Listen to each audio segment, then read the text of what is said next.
Disorders of excretory system. First is uremia. Uremia is the condition of accumulation of urea in the kidney. जो urea kidney का काम होता है बाहर निकालने का, उसी यूरिया का एक्यूमुलेशन जब किडनी में हो जाता है, that leads to kidney malfunction. उसको द एक्यूमुलेशन ऑफ यूरिया जो है उसको बोलते हैं यूरेमिया. तो हमें बॉडी से यूरिया निकालना होता है कंटिन्यूसली, ताकि वो किडनी में अक्यूमुलेट ना हो जाए and then kidney malfunction ना हो जाए. क्यों? तो इसके लिए यूरिया शुड बी रिमूव्ड, और वो हमारी किडनी जिसका काम था वो तो कर नहीं पा रही है, तो we need some excretory thing जो हमारी बॉडी में से यूरिया को बाहर निकाल सके, लाइक यूरेमिक इंडिविजुअल्स की बॉडी में से. सो फर्स्ट तो इसके लिए जो प्रोसेस है that is haemodialysis, which is a boon to many thousand uraemic patients in the world. तो हीमोडायलिसिस का प्रोसेस क्या होता है?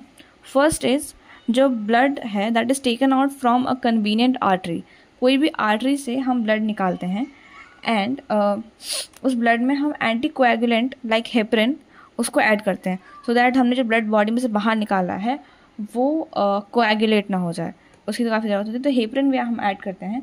थर्ड स्टेप, जो ब्लड हमने निकाला है उसको हम एक सेलोफेन ट्यूब में डालते हैं. सेलोफेन ट्यूब क्या होता है? सेलोफेन एक ट्यूब जैसी होती है जो एक थोड़ी वो सेमी पोरस होती है, मतलब उसके में से कुछ सब्सटेंसेस जा सकते हैं, and it is surrounded by dialysing fluid. अब उस फ्लूइड का जो कॉम्पोजिशन है that is exactly same as human plasma. Human plasma में जैसी चीज़ें होती हैं डायलाइजिंग फ्लूइड्स में भी वैसी चीज़ें होती हैं, एक्सेप्ट द नाइट्रोजनस वेस्ट.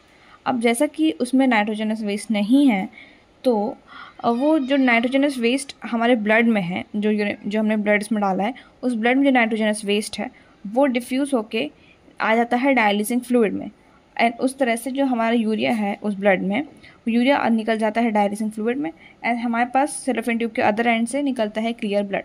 उस क्लियर ब्लड में हम डालते हैं anti heparin, and then we again pump it back through a convenient when.